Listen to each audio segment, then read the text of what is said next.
পূর্ব বর্ধমান জেলা প্রশাসনের উদ্যোগে গলসি ১ নম্বর ব্লকের উচ্চগ্রাম পঞ্চায়েত প্রাঙ্গণে স্বেচ্ছায় রক্তদান শিবির অনুষ্ঠিত হলো। জেলার বিভিন্ন হাসপাতালে রক্তের চাহিদা মেটাতে এমন আয়োজন। মানবিক এই কর্মসূচিতে পঞ্চায়েত এলাকার বাসিন্দা, প্রশাসনিক কর্মী এবং সমাজের বিভিন্ন স্তরের মানুষজন অংশগ্রহণ করেন। এই শিবিরে মোট ৭০ জন স্বেচ্ছায় রক্তদান করেন। রক্তদাতাদের উৎসাহ দিতে উপস্থিত ছিলেন ব্লকের বিডিও ইন্দ্রজিৎ মারিক সহ অন্যান্যরা। এখানে অন্তত প্রায় ৭০ জন এখানে ডোনার এসছেন। সব এলাকাবাসীর সবাই নিজের ইচ্ছায় রক্তদান করছেন।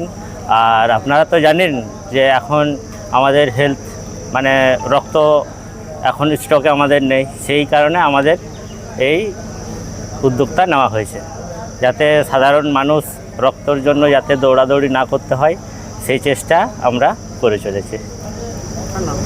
আমার নাম রামপ্রসাদ হেমব্রম, গলসি ৪ নম্বর মণ্ডল সভাপতি। আমরা উচ্চগ্রাম পঞ্চায়েতে এসেছি রক্তদান শিবির করার জন্য, যাতে ডিএমের উদ্যোগে সবার কাছে সব মানুষের রক্তর প্রয়োজন হলে তারা যেন সবসময় রক্তটা পায়। যদি কোনো মানুষের রক্ত দরকার হয় আমাদেরকে জানাবেন, আমরা সব ব্যবস্থা করে দেবো। আমার নাম সঞ্জয় মেটে, শক্তি কেন্দ্রের প্রমুখ। মানুষের পাশে দাঁড়ানোর লক্ষ্যেই এই উদ্যোগ গ্রহণ করা হয়েছে বলে জানান আয়োজকরা। এই শিবির থেকে রক্ত সংগ্রহ করেন বর্ধমান মেডিকেল কলেজ ও হাসপাতালের ব্লাড সেন্টার। জরুরি প্রয়োজনে রোগীদের সহযোগিতা করতেই এই মানবিক উদ্যোগ। তীব্র গরমকে উপেক্ষা করেও তাদের শরীরের অমূল্য সম্পদ রক্তদান করতে পেরে খুশি রক্তদাতারা। মানুষের প্রয়োজনের জন্য অসময়ে অ্যাক্সিডেন্ট হলে বা কোনো দুর্ঘটনা ঘটলে সেই মানুষ তৎক্ষণাৎ কোনো রক্ত পায় না।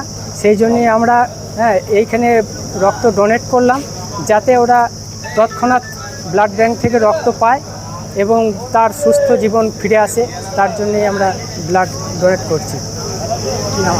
অরুণ কুমার ঘোষ। আমি রক্ত দান করলাম। আমি দান করেছি, কোনোদিন দান করি নাই, তো হয়তো প্রথম দান করলাম। কেমন ভালো হয়েছে, খুব ভালো। রক্তটা কাজে লাগবে তো? কাজে লাগুক, সব জনগণের কাজে লাগবে, যাতে রোগীদের কাজে লাগবে, তার জন্য আমি দিলাম। ভালো হলো, আরও যদি লাগে আরও দেবো। বিমল পাল। খুবই ভালো লাগছে, এখানে খুব সুষ্ঠু পরিবেশ, রক্ত দেওয়া হচ্ছে। আমি বহুবার রক্ত দিয়েছি, এবারেও রক্ত দিয়ে খুব ভালো লাগলো। আশা করছি আরও ভবিষ্যতে আরও রক্ত দিতে পারবো, অনেক লোকের উপকার করতে পারবো। এনার দাদারা যারা আছে তারা খুবই ভালো এবং খুব সুষ্ঠুভাবে রক্ত দেওয়া হচ্ছে। সোমনাথ চ্যাটার্জি।